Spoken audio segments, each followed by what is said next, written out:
Dito na po ang finished product. Ayan po mga guys.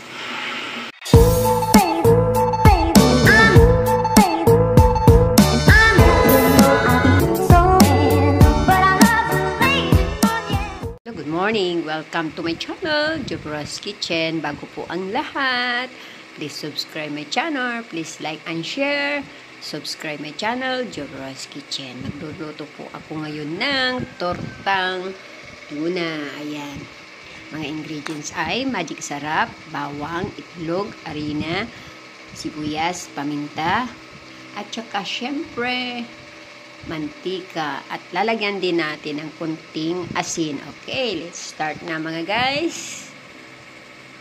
Okay mga guys, pinag-isa ko na siya. Andyan yung tuna, ayan, tapos sibuyas, bawang, paminta, nilagay ko na rin, ayan po mga guys, tapos itlog, tapos harina, ayan, stir natin po siya, tapos ipiprito po natin.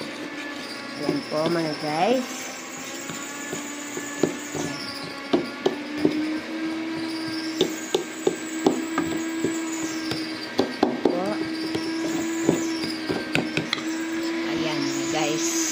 So, na-mix ko na mga guys. So, pupunta na po tayo ng kusina. Ayan mga guys, let's cook na! Initin natin ang mantika sa kawali. Ayan, pag mainit na, maglalagay po tayo unti-unti ng ating tuna na hinalo sa mga ingredients natin. So, ayan po siya mga guys. Umpisa na po tayo ng pa-fry.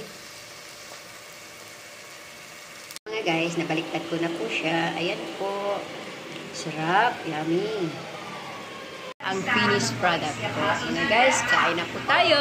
Please subscribe my channel, Jobras Kitchen. Bye! See you soon!